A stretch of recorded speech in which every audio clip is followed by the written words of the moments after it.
Utilisation d'un notebook pour apprendre à tracer des graphiques et à modéliser des courbes à l'aide d'un langage de programmation, ici Python.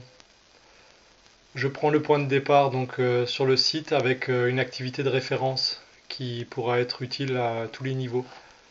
Cette activité se situe dans la partie seconde, dans le thème 3 ondes et signaux et dans le chapitre 4 signaux et capteurs.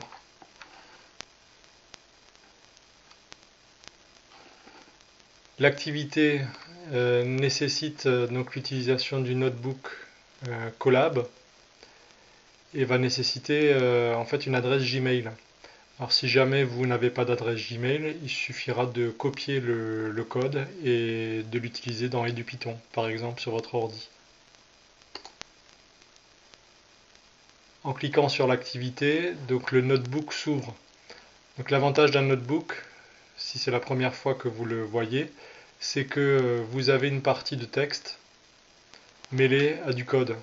Donc dans les parties de texte, vous avez des objectifs avec une présentation.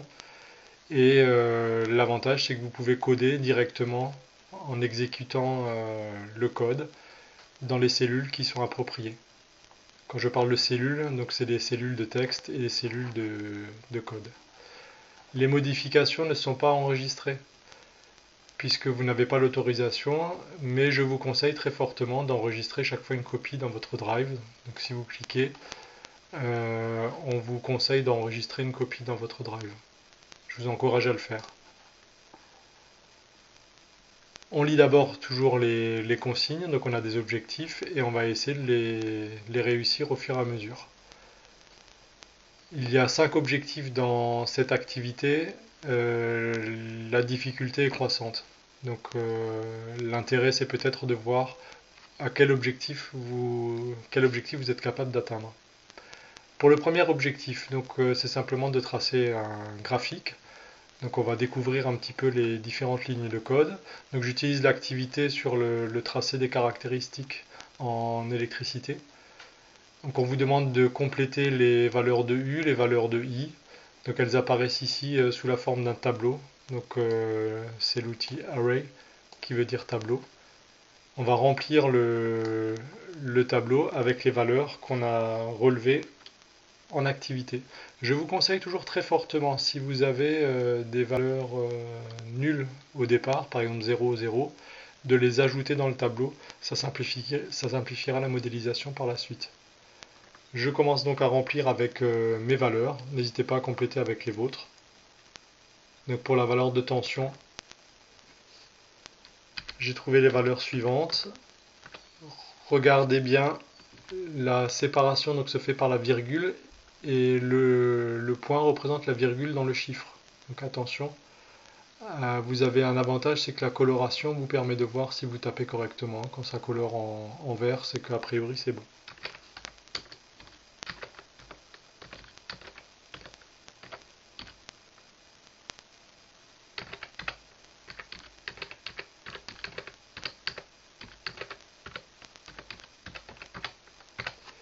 Une fois que j'ai complété la partie avec la tension aux bornes du résisteur, donc que j'ai appelé UR, je fais de même avec les valeurs d'intensité. Alors j'ai préféré les mettre tout de suite en ampères. On verra pourquoi dans le graphique tout à l'heure.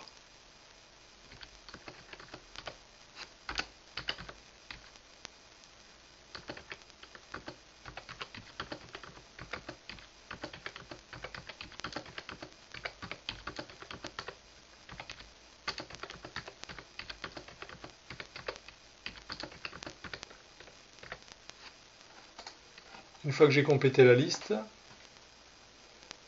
donc je vais tracer la courbe. Donc on reconnaît l'outil plot, donc qui ici est simplifié avec l'abréviation PLT. Donc chaque fois PLT ça veut dire PyPlot en fait. Figure, c'est simplement pour définir la taille de la figure. Grid, c'est pour faire apparaître une grille. Title, on va mettre un titre. Donc ici le titre, ça va être la caractéristique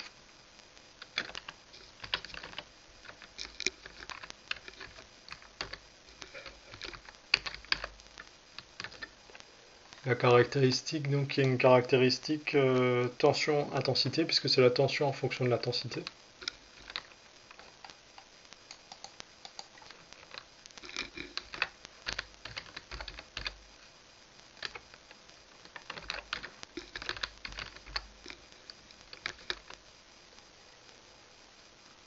Si vous voulez, vous pouvez aussi utiliser le titre graphique représentant les variations de la tension en fonction de l'intensité aux bornes du résisteur. Mais c'est un petit peu plus long. X-label, ça veut simplement dire les grandeurs en X. Donc là, il faut simplement retenir qu'en X, vous avez l'intensité qui va être en ampères directement.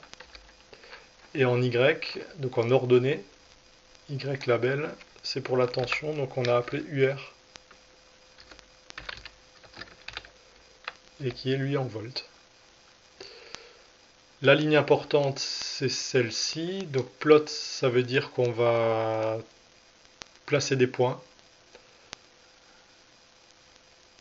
On a d'abord la valeur de x, ensuite la valeur de y. Donc c'est bien la tension en fonction de l'intensité. Attention. Je vais représenter les points par des plus et je vais les mettre en rouge, d'où le R de red. Et ensuite, je peux mettre une petite annotation pour les points. Cette annotation, je vais la faire afficher avec légende. Donc légende, ça permet d'afficher point de la caractéristique du résistor et d'afficher la couleur aussi. Et n'oubliez pas à la fin, toujours, de demander au programme de montrer ensuite ce graphique. On l'exécute en cliquant ici sur ce bouton. Donc comme ce n'est pas vous qui avez créé ce notebook, il y a toujours un message d'avertissement, vous cliquez toujours sur exécuter malgré tout. Si jamais vous avez enregistré une copie sur votre drive, vous n'aurez pas ce message. Et la caractéristique apparaît. On voit que les points sont bien alignés. Bien sûr, maintenant l'intérêt ce serait de modéliser. Objectif 1 réussi. On continue avec l'objectif 2.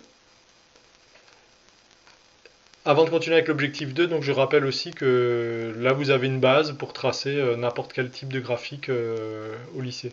Donc utilisez les mêmes lignes de code, changez simplement les valeurs des grandeurs en abscisse et en ordonnée. Mais là vous avez vraiment une bonne base de travail. On continue donc maintenant avec la modélisation. Avec la modélisation, donc on va chercher ici à relier tous ces points. On voit qu'ils sont alignés, donc on va essayer de chercher la droite qui passe le plus près de tous ces points. Je vais vous montrer deux techniques à utiliser. J'ai pas de préférence, les deux fonctionnent. La première technique, on voit qu'il faut qu'on recomplète les valeurs de U, les valeurs de I, le titre et les légendes. Donc comme on a déjà fait ce travail-là une fois, on va en profiter. On va copier toutes ces lignes-là et on va les remplacer pour voir la nouveauté. On voit que le programme est exactement le même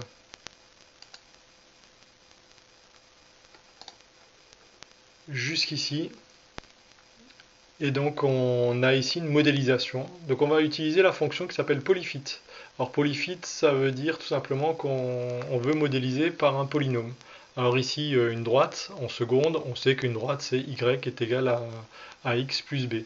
Donc c'est un polynôme qu'on appelle un polynôme d'ordre 1. Vous verrez qu'un polynôme d'ordre 2, par exemple, c'est ax carré plus bx plus c. Donc ici on a un polynôme d'ordre 1. Il suffit dans polyfit de donner trois arguments. Le premier argument, c'est la valeur de x. Donc qu'est-ce qu'on a en x? C'est l'intensité i. Le deuxième argument, c'est la valeur de y. Donc on a des valeurs de UR. Et le troisième argument, c'est ce qu'on appelle le degré du polynôme. Donc ici, on a y égale à ax plus b, a priori. Donc on appelle ça un polynôme d'ordre 1. Donc on va lui demander simplement de le modéliser. On appelle ça donc on va appeler ça une régression linéaire, c'est-à-dire on va demander de trouver la droite qui passe le plus près de tous les points. On va lui demander donc d'afficher avec cette ligne-là donc la courbe qui va passer le plus près de tous les points. Et bien sûr de nous la montrer. Alors l'outil Polyfit va donner en fait deux valeurs qui sont dans une liste et ces deux valeurs, elles vous sont données, elles sont cachées en fait sous la notation UR mode. Donc c'est la valeur de la tension aux bornes du résistor modélisée. La première valeur va être tout simplement la pente, donc la valeur de A dans Y égale à AX plus B. Et la deuxième valeur, ça va être la valeur de B, donc dans l'équation Y égale à AX plus B. Et on va lui demander de nous les afficher. Alors pourquoi 0 et 1? C'est parce que quand vous avez une liste, la première valeur, elle a la valeur 0 en fait. C'est la première position qui est repérée par une valeur 0. Et donc la valeur 1, c'est la valeur de la deuxième position dans la liste. On va exécuter. Et donc on a bien une droite qui passe le plus près de tous les points. Et on a l'équation de la droite qu'on peut noter. On a même demandé la valeur de la résistance, puisque on voit que dans la dernière ligne, on demande au programme donc d'afficher la valeur de la pente. Et donc cette valeur de la pente, on est bien d'accord que ça correspond à la loi d'Ohm, donc U égale à R fois I. Donc la valeur de la résistance, c'est bien la valeur de la pente de cette droite, ou coefficient directeur. On a réussi à faire la modélisation. Autre modélisation possible. On voit de nouveau le même graphique, donc on réutilise la même technique que tout à l'heure. On reprend simplement les valeurs et on va les injecter directement. Et là où ça change, c'est ici. Donc là, cette fois-ci, on n'a pas de modélisation d'un polynôme, on fait ce qu'on appelle une régression linéaire. Donc la vraie régression linéaire, c'est en fait on demande au logiciel, au programme plutôt, de nous trouver en fait la droite qui passe le plus près de tous les points. Cette régression linéaire qui est notée ici renvoie 5 valeurs. Ce sont les trois premières qui vont nous intéresser. Donc la première, slope, ça veut dire la pente de la courbe. La deuxième valeur, intercept, c'est l'ordonnée à l'origine. Et la troisième valeur, c'est ce qu'on appelle le coefficient de corrélation. Il faut juste savoir une chose, c'est que le coefficient de corrélation, plus il est proche de 1, et on va dire, pour simplifier, parce que c'est pas forcément exactement toujours ça, mais plus c'est proche de 1, et mieux c'est. On va dire ça comme ça pour démarrer cette année. Et on va lui demander de nous afficher les valeurs. Donc en fait, la modélisation, ça va correspondre à quoi? Ça va correspondre à la pente fois i. Donc on va reprendre l'argument slope, plus l'ordonnée à l'origine, qui correspond au petit b. Slope, en fait, c'est le coefficient a. Et on va lui demander de reprendre ces deux valeurs-là qu'il aura trouvées. Une fois qu'on aura défini ça, on va lui demander de nous tracer, donc grâce à cette ligne, de tracer donc la valeur de la modélisation en fonction de i, et de nous la montrer, de nous montrer aussi les équations. Je fais un petit point aussi sur ces valeurs-là, importantes. Ce sont des arrondis. En fait, le f représente la virgule, et 2f, ça veut simplement dire qu'on veut la valeur avec 2 chiffres derrière la virgule. Ici, 4 chiffres derrière la virgule, et ainsi de suite. On exécute. On a la modélisation qui nous est fournie en bas. Coefficient de corrélation proche de 1, donc a priori, on n'est pas mauvais. On est cohérent, et on retrouve exactement la même valeur. Donc je le répète, l'objectif 2 et l'objectif 3 nous ont donné exactement le même résultat. Donc par la suite, quand vous voudrez modéliser, vous n'utilisez qu'une seule des deux méthodes, celle qui vous convient le mieux. Dans l'activité qui était proposée, je me permets de continuer. Donc si vous arrivez déjà à faire ces 3 premiers objectifs, ce sera déjà très bien. Et je continue, on va dire, pour aller un peu plus loin. Donc avec cette fois-ci, on va rajouter la caractéristique de la pile. Donc on va reprendre les deux premières valeurs qu'on avait déjà.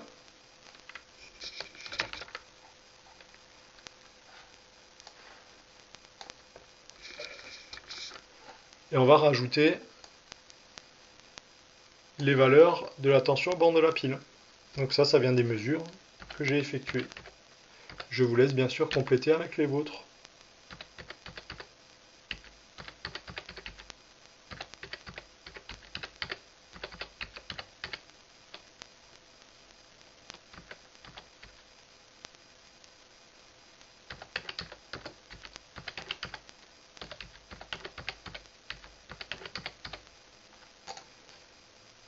Le titre et les axes, on va garder les mêmes valeurs.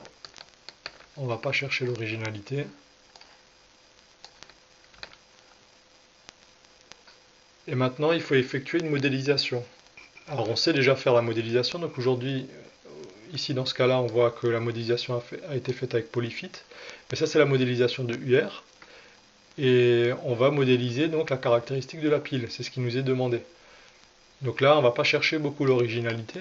On va réutiliser les mêmes arguments. Mais attention, en réfléchissant. Et c'est maintenant que ça devient important. Donc je veux modéliser maintenant la pile. Donc la pile, c'est UP. Donc je veux modéliser les valeurs de UP. Donc il faut simplement que je fasse attention dans la modélisation de remplacer toutes les valeurs de UR par des valeurs de UP. Cette deuxième régression linéaire, comme on l'appelle ici, reg, comme c'est la deuxième, on va l'appeler reg 2.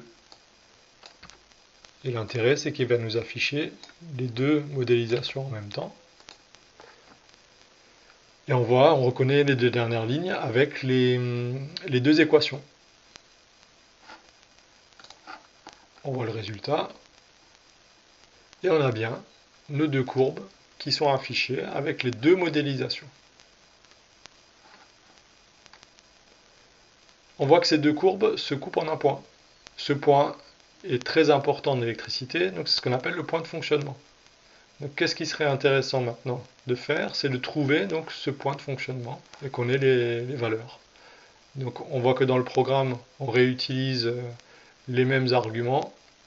Donc on ne cherche pas beaucoup l'originalité. On va reprendre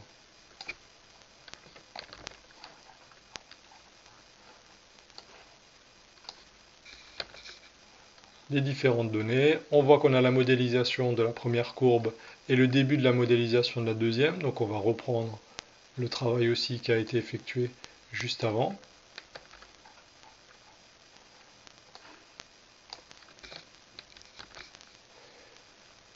Et là, on remarque qu'on a deux lignes supplémentaires qui correspondent en fait à la recherche du point de croisement de ces deux droites. Donc ça, on l'expliquera rapidement, théoriquement en cours, mais vous avez les deux formules qui sont données. Donc autant les utiliser. Et on nous donne les deux équations de la courbe et la dernière ligne, donc le point de fonctionnement qui va être la valeur de l'abscisse du point, donc que j'ai appelé xi, et yi, l'ordonnée de ce point. On exécute le programme. On a ce point qui est matérialisé ici et on nous donne sa valeur. Donc on n'a plus qu'à recopier sur notre compte rendu. Donc essayez de vous approprier l'outil en reprenant simplement les quelques lignes de programme. Mais là, vous avez une activité très complète sur tracer un graphique et sur modéliser des droites pour l'instant. Vous verrez dans les séances qui viennent, on essaiera peut-être de modéliser en première ou en terminale d'autres grandeurs. Bon travail à tous!